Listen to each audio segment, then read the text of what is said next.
बिस्मिल्लाहिर्रहमानिर्रहीम। मुअज़्ज़ज़ नाज़रीन, अस्सलामु अलैकुम। अगर आपको बवासीर है तो इन एहतियाती तदाबीर पर अमल करें और इंशाअल्लाह 3 दिन में बवासीर ख़त्म हो जाएगी।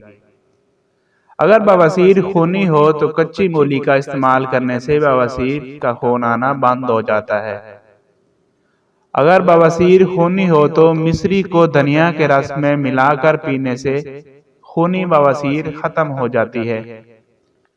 अगर बवासीर खूनी हो तो प्याज का इस्तेमाल कसरत से करने से खूनी और बादी बवासीर में फायदा होता है। अगर बवासीर खूनी हो तो 1 चम्मच करेले के रस में शक्कर मिलाकर पीने से तकलीफ दूर हो जाती है। अगर बवासीर खूनी हो तो नारियल की चिटाएं जलाकर उनमें चीनी मिलाकर गर्म पानी से फाँक लेना बायसे शिफा है। अगर बवासीर बादी हो तो चंद दिन अमरूद खाते रहने से बवासीर खत्म हो जाती है। अगर बवासीर बादी हो तो चुकंदर का इस्तेमाल करते रहने से बवासीर के मस्से झड़ जाते हैं।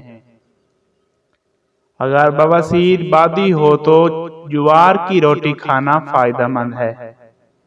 अगर बवासीर बादी हो तो जीरा और मिश्री पीसकर पानी से फाँक लेने से बवासीर का दर्द खत्म हो जाता है।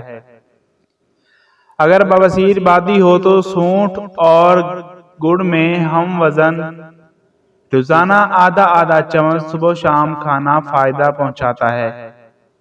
जज़ाकुमुल्लाहु खैरा। अगर आज की वीडियो अच्छी लगी तो हमारे चैनल को जरूर सब्सक्राइब कर दें ताकि हर आने वाली नई वीडियो आप तक पहुंच सके।